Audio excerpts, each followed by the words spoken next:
എടാ, ഇന്നൊരു ജനറലി ആയിട്ടൊരു ചോദ്യം ചോദിക്കുകയാണ്. അതായത് ഇന്ന് നിലവിൽ പാർട്ട്നേഴ്സ് തമ്മിൽ ബോണ്ടിങ് വളരെ കുറവാണ്.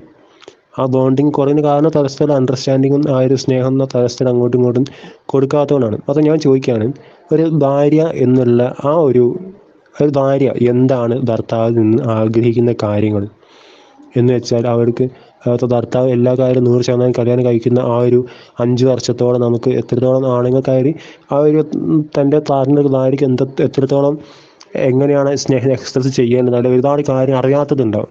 അപ്പോൾ അറിയാത്ത കാര്യങ്ങൾ അറിയില്ല. അപ്പോൾ അറിയാത്ത ഒരാൾക്ക് വേണ്ടിയിട്ട് എന്തൊക്കെയാണ് വേണ്ടത്, ഒരു ഭാര്യ ആഗ്രഹിക്കുന്നത് ഇങ്ങനെയൊക്കെയാണ്, ഈ രീതിയിലുള്ള സ്നേഹമാണ് ഭാര്യയ്ക്ക് വേണ്ടത്, അല്ലെങ്കിൽ ഇങ്ങനെയൊക്കെയാണ് ഭർത്താവിൻ്റെ അടുത്ത് നിന്ന് ആഗ്രഹിക്കുന്നത്, അങ്ങനത്തെ കുറേ കാര്യങ്ങളുണ്ടാവില്ല. അതൊക്കെ ഒന്ന് പറയുമോ? ഇതൊക്കെ ഓരോരുത്തരെ ഡിപ്പെൻഡ് ചെയ്യും കേട്ടോ. ഇപ്പോൾ എൻ്റെ പ്രിഫറൻസ് ആയിരിക്കില്ല ഒരാളത്. അപ്പോൾ നമ്മൾ ഓരോരുത്തരുടെ കോൺസെപ്റ്റ് ചേഞ്ച് ഉണ്ടാവുമല്ലോ. അപ്പോൾ അതിനനുസരിച്ച് ഇതൊക്കെ ചേഞ്ച് ആവും. പക്ഷേ ബേസിക്കായിട്ട് എനിക്ക് തോന്നുന്നു, എന്നെ സംബന്ധിച്ച് എനിക്ക് എൻ്റേതായ ഒരു സ്പേസ് കിട്ടുന്ന ഇല്ലെങ്കിൽ തരുന്ന ഒരാളായിരിക്കണം എൻ്റെ ഹസ്ബൻഡ്. എനിക്ക് ഇപ്പോൾ നമ്മൾ തമ്മിലുള്ളൊരു ക്വാളിറ്റി ടൈം ഉണ്ടല്ലോ, അപ്പോൾ അതെനിക്ക് ഞാൻ ഡിസേർവ് ചെയ്യുന്ന ആ ക്വാളിറ്റി ടൈം എനിക്ക് തരുന്ന ഒരാളായിരിക്കണം.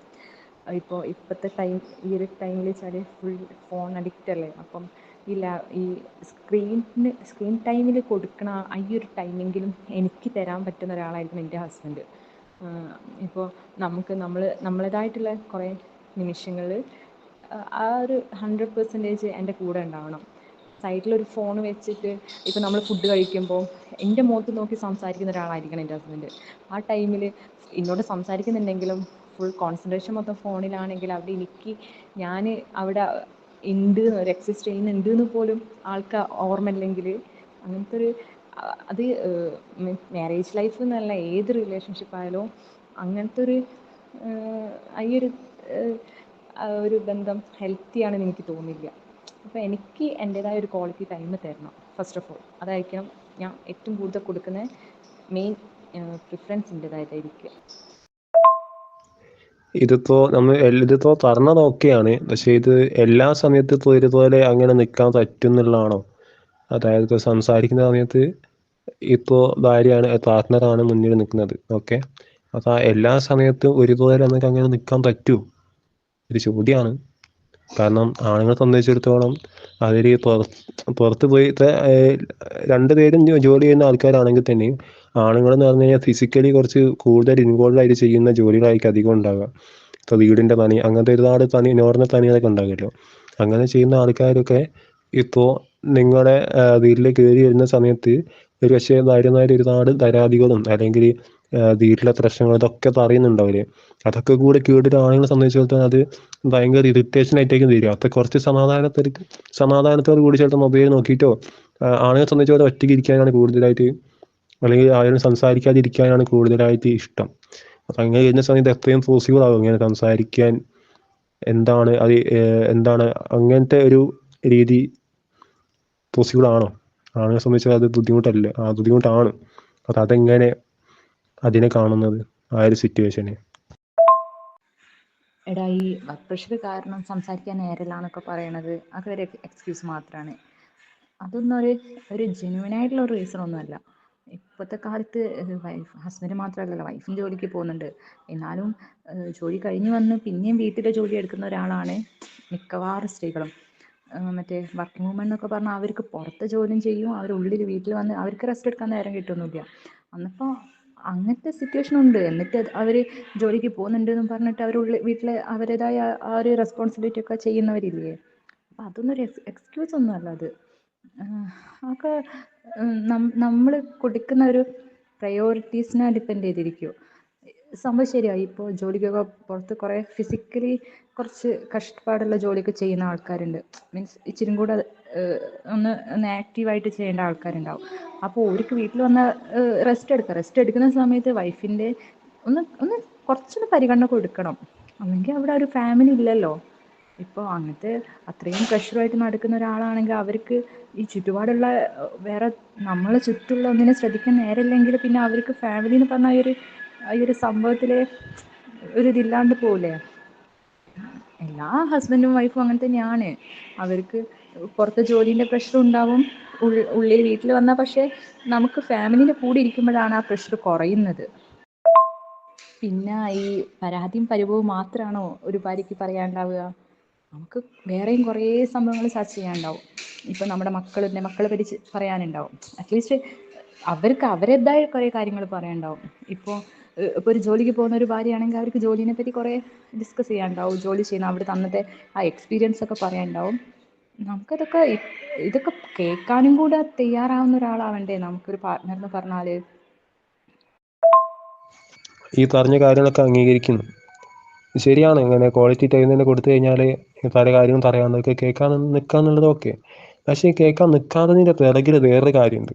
അതായത് നമ്മളടുത്ത് എന്ത് സംസാരിച്ചുകൊണ്ടിരിക്കുന്ന സമയത്ത് ഒരു കാര്യം സംസാരിച്ചു, ആ സംസാരിക്കുന്നത് നമ്മൾ ആ ഒരു ഭാര്യയുടെ അടുത്ത് നിന്ന് ഫീഡ്ബാക്ക് ആയിട്ട് പോസിറ്റീവായിട്ടുള്ള റെസ്പോൺസ് കിട്ടുന്നതാണ് നമ്മൾ ആഗ്രഹിക്കുക. ഏത് ഭർത്താവാണെങ്കിലും അങ്ങനെ തന്നെയാണ് ആഗ്രഹിക്കുക. പക്ഷേ ഇത് പറയുന്നത് കുറ്റപ്പെടുത്തലാണെങ്കിലോ, അത് നമ്മളടുത്ത് ഒരു കാര്യം പറഞ്ഞു, അത് കാര്യം പറഞ്ഞതിൽ എനിക്ക് അതളേ തോന്നിക്കുന്നത് അങ്ങനെ തന്നെ സംഭവിക്കുള്ളൂ. എനിക്കറിയാം, ഞാൻ ആദ്യം പറഞ്ഞാണ് ഞാൻ ചെയ്യണ്ടെന്ന്, എന്നിട്ട് എന്തായി അനുഭവിച്ച ഇങ്ങനെ ഈ രീതിയിൽ നമ്മൾ ഇറിറ്റേറ്റ് ചെയ്യുന്ന രീതിയിൽ കുറ്റപ്പെടുത്തിക്കൊണ്ട് നിൽക്കുന്ന ഒരു ഭാര്യൻ്റെ അടുത്ത് നമുക്ക് എങ്ങനെയാണ് സംസാരിക്കാൻ കഴിയുക? ആ കുറ്റപ്പെടുത്തൽ കേൾക്കുന്ന നമുക്ക് ഏറ്റവും കൂടുതൽ എന്നെ സംസാരിക്കാനേ തോന്നില്ല. അപ്പം ഇങ്ങനത്തെ ഭാര്യമാരുടെ ഈ റെസ്പോൺസ്, അതായത് ഭാര്യ പറയുന്നത് എനിക്ക് തരണ കാര്യം പറയണ്ടേ, അങ്ങനെ ചോദിക്കുക. അതായത് എനിക്ക് തരണ കാര്യം എനിക്ക് പറയണം. അതിൻ്റെ ഇമോഷൻസ് ഫുള്ളായിട്ട് ആ സംസാരത്തിൽ വരും, ഫീലിങ്സിലൊക്കെ വരും. അത് വെച്ചിട്ട് എനിക്ക് സംസാരിക്കാൻ പറ്റുള്ളൂ. അത് ആ ഒരു നമുക്ക് വേദനിപ്പിക്കുന്ന രീതിയിൽ നമുക്ക് സംസാരം കേൾക്കുന്ന നേരം നമുക്ക് ആ ആളോട് പിന്നെ ഇങ്ങനെ സംസാരിക്കാൻ തോന്നുക. നമുക്കൊരു വ്യക്തിയോട് സംസാരിക്കാൻ തോന്നുന്നുണ്ടെങ്കിൽ നമുക്ക് പോസിറ്റീവായി നമുക്ക് സപ്പോർട്ടായിട്ട് നമുക്ക് നിൽക്കുന്ന ഒരാളടുത്തല്ലേ സംസാരിക്കാൻ തോന്നുള്ളൂ. അപ്പോൾ പാർട്ട്ണർ പറഞ്ഞു കഴിഞ്ഞാൽ ഇപ്പോൾ എന്തുകൊണ്ട് ഭർത്താവ് സംസാരിക്കുന്നില്ല, ഭാര്യനെ എന്തുകൊണ്ട് കേൾക്കുന്നില്ല, ഇതിൻ്റെ ഒരു വലിയൊരു റീസൺ ബാക്കിലുണ്ട്. അത് എങ്ങനെ സോൾവ് ചെയ്യാൻ പറ്റൂ? അങ്ങനെ ഒരു ഭാര്യ നിന്ന് കഴിഞ്ഞാൽ ആ ഭാര്യ അങ്ങനെ നിൽക്കുന്ന ഏതോ ആൾക്കാരുണ്ടാവും, ഇല്ലയെന്ന് പറയാൻ പറ്റില്ല. അതിൻ്റെ ഒരു ടെൻഷനിൽ വെള്ളമടിച്ച് വരുന്ന ആൾക്കാരുണ്ടാവും, വീട്ടിലേക്ക് നേരം തിരികെ വരുന്ന ആണുങ്ങളുണ്ടാവും. എങ്ങനെ നീ കിടന്നുറങ്ങിയാൽ മതി അടി നിൽക്കുന്നൊക്കെ ആണുങ്ങളുണ്ടാവില്ലോ. അപ്പോൾ ഇങ്ങനത്തെ ആളുകളോട് അല്ലെങ്കിൽ ഇങ്ങനത്തെ ഭാര്യമാർ അടുത്ത് എങ്ങനെയാണ് നിൽക്കുക, അതും കൂടെ ഒന്ന് പറയും. ആ പറഞ്ഞതൊരു പോയിന്റ് ആട്ടോ. അങ്ങനെയുണ്ട്. ഇപ്പം നമ്മൾ ഗേൾസിന് എപ്പോഴും ഇങ്ങനെ അവരുടെ ഭാഗത്ത് ശരിയെന്ന് പറയുന്നതിൽ ലോജിക്ക് ഇല്ലല്ലോ. നമ്മുടെ ഭാഗത്തും കുറേ മിസ്റ്റേക്ക് പറ്റലുണ്ട്. അത് ഗേൾസ് ബോയ്സ് എന്നല്ല കേട്ടോ. ഏറ്റവും ഫസ്റ്റ് നമുക്ക് വേണ്ടത് നമ്മൾ ഓപ്പോസിറ്റ് നിൽക്കുന്ന ആളെ മനസ്സിലാക്കാനുള്ളൊരു ഒരു മനസ്സ് വേണം നമുക്ക്. അപ്പോൾ അയാൾ ഇപ്പോൾ നമ്മൾ പറയില്ലേ, നമ്മളെ ഏറ്റവും ദേഷ്യത്തിലും ഏറ്റവും സങ്കടത്തിലും ഒരു തീരുമാനം എടുക്കരുതെന്ന്, അതേപോലെ തന്നെ നമുക്ക് ഓപ്പോസിറ്റ് നിൽക്കുന്ന ആൾ അവരെ സൈഡിൽ നിന്നും കൂടെ നമുക്കൊന്ന് ചിന്തിക്കാൻ പറ്റണം. അതൊരു പോയിന്റാണ്. അങ്ങനെയാണെങ്കിൽ മാത്രമേ ഇപ്പോൾ നീ പറഞ്ഞോണം. ഞാനിപ്പോൾ എൻ്റെ ഹസ്ബൻഡ് വീട്ടിൽ വരുമ്പോൾ ഞാൻ ഫുൾ ടൈം അയാളെ കുറ്റപ്പെടുത്തി സംസാരിക്കുന്ന ആളാണ്. അയാൾക്ക് എന്നോട് ഒന്നും സംസാരിക്കാൻ ഒരു കമ്മ്യൂണിക്കേഷനും അയാൾക്കൊരു താല്പര്യം ഉണ്ടാവില്ല. അപ്പം അതൊരു പോയിന്റ് തന്നെയാണ്. അങ്ങനത്തെ ഒരു സിറ്റുവേഷനിൽ നമുക്ക് ഇങ്ങോട്ട് എന്ത് റെസ്പോൺസ് നമുക്ക് കിട്ടണോ അതേ റെസ്പോൺസ് നമ്മൾ അങ്ങോട്ട് കൊടുക്കണം. അപ്പോഴല്ലേ ആൾക്ക് നമ്മളോടും ആയി ഒരു ഒരു ഗിവ് ആൻഡ് ടേക്ക് എന്ന് പറയുമല്ലോ, അതെ, നമ്മൾ എന്ത് കൊടുക്കുന്നോ അതേ നമുക്ക് തിരിച്ചിടുള്ളൂ. അപ്പോൾ ഇന്നെങ്ങനെ ആൾ എന്നോട് എങ്ങനെ നിൽക്കണം എന്നുള്ളത് ഞാൻ അയാളോട് നിൽക്കുന്ന പോലെ ഇരിക്കും. അപ്പോൾ അങ്ങനത്തെ ഒരു സിറ്റുവേഷൻ മീൻസ് നീ പറഞ്ഞ പോലെ ഒരു സിറ്റുവേഷൻ അവോയ്ഡ് ചെയ്യണമെങ്കിൽ ഒരൊറ്റ വഴിയേ ഉള്ളൂ. നമുക്ക് ആളെ സ്ഥാനത്ത് നിന്ന് നമ്മളൊന്ന് ചിന്തിക്കുക.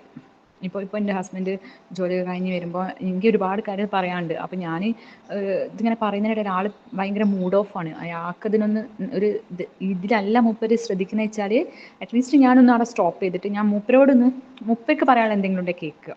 ആൾക്ക് എന്താ പ്രശ്നം ആളോടൊന്ന് ചോദിച്ചു നോക്കുക. അപ്പോൾ മെജോറിറ്റി മനസ്സ് തുറക്കും. ഈ ഹസ്ബൻഡ് വൈഫ് എന്ന് പറയുന്ന ആ ഒരു ബോണ്ട് അതാണല്ലോ. അപ്പം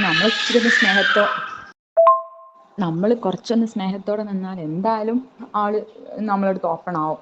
അങ്ങനെ വിശ്വസിക്കുന്ന ആളാട്ടോ ഞാൻ.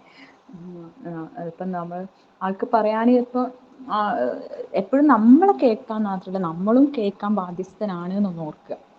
ഇപ്പോൾ ഇനി അവരെ എപ്പോഴും കുറ്റപ്പെടുത്തൽ മാത്രമല്ലല്ലോ. ഒരു പാർട്ട്ണർഷിപ്പ് എന്ന് പറയുന്നത് കുറ്റപ്പെടുത്താൻ മാത്രമല്ല. ആൾക്ക് ഒരിക്കലും നമ്മൾ ഒരാളോട് സംസാരിക്കുമ്പോൾ അത് ഹസ്ബൻഡായാലും ശരി വൈഫായാലും ശരി ഏത് റിലേഷനായാലും നമ്മൾ ഒരാളോട് സംസാരിക്കുമ്പോൾ ആളെ ഫുൾ അടിച്ചമർത്തി സംസാരിക്കരുത്. മീൻസ് ഒക്കെ ആളുടെ സൈഡിലുള്ള ഫോൾട്ടാണ് എന്ന് പറയരുത്. അവർക്കൊരു സമാധാനത്തോടെ വേണം സംസാരിക്കാൻ. ഇപ്പോൾ ഒക്കെ ശരിയാക്കാം, നമുക്കൊക്കെ ശരിയാക്കാം അങ്ങനൊരു വൈബിൽ സംസാരിച്ചാൽ എത്ര ഉള്ളിൽ എത്ര വിഷമമുള്ള ആളായാലും ഒന്ന് കൂളാവും എന്നാണ് എനിക്ക് അങ്ങനെ തോന്നുന്നത്. അറിയാൻ ശ്രമിച്ചു കഴിഞ്ഞാൽ എല്ലാ പ്രശ്നങ്ങളും തീരുന്ന പറഞ്ഞ പോലെ സംഗതി പറഞ്ഞ കാര്യമൊക്കെ എല്ലാവർക്കും അറിയുന്ന ഒരു ബേസിക് കാര്യമാണ് നമ്മൾ സപ്പോർട്ട് ചെയ്യുക എങ്ങനെയാണെന്നുള്ളത്. പക്ഷേ ഇങ്ങനത്തെ സിറ്റുവേഷൻ വരുന്ന സമയത്ത് നമ്മൾ എന്തുകൊണ്ട് ഇങ്ങനെ നിൽക്കുന്നില്ല? നോക്ക്, മെജോറിറ്റി ഡിവോഴ്സ് നടക്കുന്നത് ഇപ്പൊ പറഞ്ഞ ഒരു കാര്യം ഇല്ലാത്തത് കൊണ്ട് മാത്രമാണ്. അധികം ഒരു കമ്മ്യൂണിക്കേഷൻ ഗ്യാപ്പ് വരുന്ന സമയത്തും തുറന്ന് സംസാരിക്കാത്ത സമയത്തും ഈ കുറ്റകൃത്യത്തിൽ കേൾക്കുന്ന സമയത്തൊക്കെ അത് ഭാര്യയോടായിക്കോട്ടെ ഭർത്താവിനോടായിക്കോട്ടെ പക്ഷേ അങ്ങോട്ടും ഇങ്ങോട്ടും ഈ കുറ്റകൃത്യത്തിൽ നമുക്ക് സഹിക്കാൻ കഴിയില്ല. ശരിക്കും ഓരോ വാക്കുകളും ഓരോ സൂചി കൊണ്ട് കുത്തുന്ന പോലെ ആയിരിക്കും ഫീൽ ചെയ്യുക. അപ്പൊ നമ്മൾ ഈ ഒരു കാര്യം എന്തുകൊണ്ടായിരിക്കും ഒരു ഭാര്യയാണെങ്കിലും ശരി ഭർത്താവാണെങ്കിലും ശരി പരസ്പരം അങ്ങോട്ടും ഇങ്ങോട്ടും ആ ഒരു സമാധാനത്തോടെ സപ്പോർട്ടോടെ പോസിറ്റീവോടെ സംസാരിക്കാതിരിക്കാനുള്ളൊരു റീസൺ എന്തായിരിക്കും? ഒറ്റ വാക്കിൽ ഞാനൊരു ഉത്തരം പറയുകയാണെ മേ ബി ഇറ്റ്സ് ഈഗോ. നമ്മുടെ ഈഗോനെ കൊണ്ടായിരിക്കും നമുക്ക് അങ്ങനെ ഒരു സിറ്റുവേഷനിൽ നമുക്കൊന്ന് കൂളായിട്ട് ഇരിക്കാൻ പറ്റാത്തത്. നമ്മൾ താന്നെടുത്ത മറ്റേ ഓപ്പോസിറ്റ് നിൽക്കുന്ന ആൾ ജയിക്കുകയാണ് എന്നുള്ളൊരു തോന്നൽ വരുന്നതുകൊണ്ടായിരിക്കും നമ്മളും അതേ റെസ്പോൺസ് തന്നെ നമ്മളും തിരിച്ച് പറയണത്. Correct point. ഇതാണ് എല്ലാത്തിൻ്റെയും ഒരു ബേസിക് സംഭവം, ഈ ഒരു ഈഗോ ഇല്ലാതാക്കി കഴിഞ്ഞാൽ ഒരുപാട് ബന്ധങ്ങൾ നല്ല രീതിയിൽ പോകും, നല്ല വൃത്തിക്ക് പോകും. അപ്പൊ ഈ ഒരു ഈഗോ ഇല്ലാതെ ആക്കാൻ ഇപ്പം നിലവിൽ ഇത് കേൾക്കുന്നവരോട് എന്താണ് പറയാനുള്ളത്? അത് കുറച്ച് ഡീറ്റെയിൽ ആയിട്ട് ഏതൊക്കെ റൂട്ടിലൂടെ ഈ ഒരു ഈഗോ ഇല്ലാതാക്കാൻ പറ്റും, എന്തൊക്കെ ചെയ്യാൻ പറ്റും? ഏറ്റവും ആദ്യം ഈഗോ ഇല്ലാണ്ടാക്കണമെന്ന് നമുക്ക് തന്നെ ഒരു ബോധം വേണം. നമ്മൾ തന്നെ വിചാരിക്കണം എനിക്ക് ഈ ഒരു എൻ്റെ ഒരു ക്യാരക്ടർ എനിക്ക് അത്ര നല്ലതല്ല, അത് ഒഴിവാക്കണം നമ്മൾ തന്നെ വിചാരിക്കണം. പിന്നെ ചില സിറ്റുവേഷനിൽ സൈലൻ്റ് ആയിട്ട് ഇരിക്കാൻ പഠിക്കുക, അതേ ഉള്ളൂ.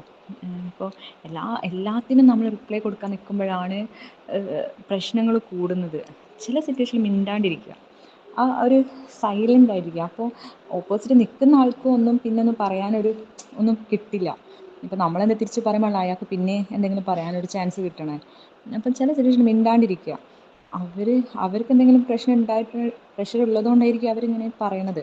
അപ്പം നമ്മളായിട്ട് പിന്നെ അതിൽ കൂട്ടാണ്ടിരിക്കുക, ഒന്ന് സൈലൻ്റായിട്ട് കുറച്ച് നേരം സൈലൻ്റായിട്ട് ഇരിക്കുക. അപ്പം കുറേയൊക്കെ സോൾവ് ആവുകയാണ്. പിന്നെ എനിക്ക് തോന്നിയേ ഈ ഓവർ തിങ്കിങ്ങും ഈഗോയും തമ്മിൽ നല്ലൊരു കണക്ഷൻ ഉണ്ട്. ഇപ്പോൾ ഓപ്പോസിറ്റ് നിൽക്കുന്ന ആൾ വിചാരിക്കാത്ത കാര്യങ്ങൾ ഇപ്പോൾ പണ്ട് നടന്നതൊക്കെ ആയിട്ട് നമ്മളിങ്ങനെ കണക്ട് ചെയ്ത് ചിന്തിച്ച് കൂട്ടുമല്ലോ. അതൊക്കെ ഭയങ്കര ഈ സിറ്റുവേഷൻസൊക്കെ കൂടുതൽ പ്രശ്നമാക്കാൻ കാരണമാവുമെന്ന് തോന്നലുണ്ട്. അപ്പം കഴിഞ്ഞത് കഴിഞ്ഞു, അതവിടെ വിട്ടേക്കണം. പിന്നെ അത് മനസ്സിൽ വെച്ച് ഇങ്ങനെ ഊതിപ്പെരിപ്പിച്ച് വലുതാക്കാന്നൊക്കെ പറയില്ലേ, അതൊക്കെ ഒരു വലിയൊരു മിസ്റ്റേക്കാണ് നമ്മൾ ചെയ്യുന്നത്. അങ്ങനെ അതായത് ഈ എന്താ പറയാ, ഈ മാലയിൽ മുത്ത് കോർക്കുന്നത് പോലെ ഓരോ പ്രശ്നങ്ങൾ കൂട്ടി വെച്ച് ഇപ്പൊ 4 പ്രശ്നം ഉണ്ടായിരിക്കുക, 5ാമത്തെ എന്തെങ്കിലും സംസാരം ഉണ്ടാകുന്നെങ്കിൽ 4 കൂട്ടി വെച്ചിട്ട് ആയിരിക്കും പറയുന്നുണ്ടാവും. അപ്പോൾ ഓരോ സമയത്ത് ഇതിന്റെ സ്ട്രോങ് കൂടി വരുന്ന ഒരു സമ്പ്രദായം. സ്വതവേ ഇതൊക്കെ തന്നെ നമുക്ക് പറയാനൊന്നുമില്ല. ഓപ്പോസിറ്റ് നാളെ പറയാൻ നമ്മൾ തോറ്റു പോകുന്ന ഒരു സമയത്ത് പറയാനൊന്നുമില്ല. അപ്പൊ ഇതിന്റെ മുന്നേ എന്തെങ്കിലും പ്രശ്നത്തിൽ നമ്മൾ അത് അനുകൂലമായി നിൽക്കുന്നതിന് എടുത്തിടുന്ന സമയത്ത് ഒന്നും കൂടെ തീയിലേക്ക് മണ്ണെണ്ണ പെട്രോളൊക്കെ ഒഴിക്കുന്നത് വീണ്ടും ഒരാൾ കത്തുകയും ചെയ്യും. ഒരാൾ വെള്ളമാകുന്ന സമയത്ത് ഒരാൾ തീയാകുന്ന സമയത്ത് ഒരാൾ വെള്ളമാകുക എന്നുള്ളതാണ് സ്വതവേ പറയാം. പക്ഷെ ഇതൊക്കെയാണ് ഇതിൻ്റെ ഒരു പ്രശ്നം. ഇതിപ്പോൾ നമുക്ക് ഇതൊക്കെ ഒരു വളരെ ശരിയാണ്. അപ്പോൾ ലാസ്റ്റായിട്ട് ഈ ഒരു വിഷയത്തെ പറ്റി എന്താണ് ഇനി പറയാനുള്ളത്? അവസാനം ഈ ഒരു ടോപ്പിക് നമുക്ക് എന്ത് ചെയ്യുന്ന സമയത്ത് എന്താണ് പറയാനുള്ളത്? എനിക്ക് ആകെ ഒരു കാര്യം പറയാനുള്ളൂ. ഈ മാരേജ് എന്ന് പറയണത് എന്തെങ്കിലും ഒരു പ്രോപ്പർട്ടി വാങ്ങുകയോ കുടിക്കുകയോ ചെയ്യുന്ന ഒരു പ്രോസസ്സല്ല. നമുക്ക് നമ്മൾ ഓപ്പോസിറ്റ് നിൽക്കുന്ന അതും ഒരു ഇൻഡിവിജ്വൽ ആണ്. അതും അത്രയേ ഉള്ളൂ.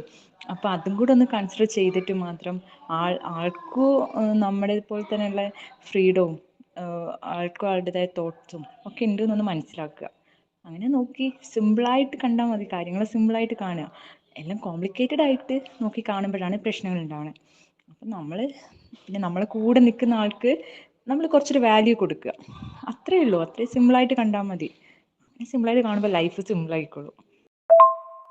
ഒറ്റ കാര്യം കൂടി ചോദിക്കാനുണ്ട്. അതായത് ഇതിപ്പോ നമ്മളിപ്പോ കല്യാണം കഴിഞ്ഞാൽ ഇപ്പോ ഈ ഒരു ജീവിതം എന്തെങ്കിലും ഗോൾ ഉണ്ടോ? അതായത് ഓരോ ദിവസം ഇങ്ങനെ കഴിഞ്ഞു പോകാമെന്നാണോ, അല്ലെങ്കിൽ എന്തെങ്കിലും ഒരു പ്രത്യേകിച്ച് എന്താണ് ഒരു ഗോള് ഈ ഒരു കല്യാണം കഴിക്കുന്ന ആ ഒരു ജീവിതം ഞാൻ മുന്നേറി കൊണ്ടുപോകുന്നതിൽ എന്ത് ഗോള് സെറ്റ് ചെയ്യാനുണ്ടാവോ? അങ്ങനെ ഉണ്ടെങ്കിൽ എന്തായിരിക്കും, എങ്ങനെ സെറ്റ് ചെയ്യണം ഒരു ഫാമിലി, ഒരു വീട്, കുട്ടികൾ, ആ രീതിയിൽ എങ്ങനെയാണോ ഒരു ഗോൾ സെറ്റ് ചെയ്യുന്നത്? അങ്ങനെ ഗോൾ ഉണ്ടാവും ഇതില്?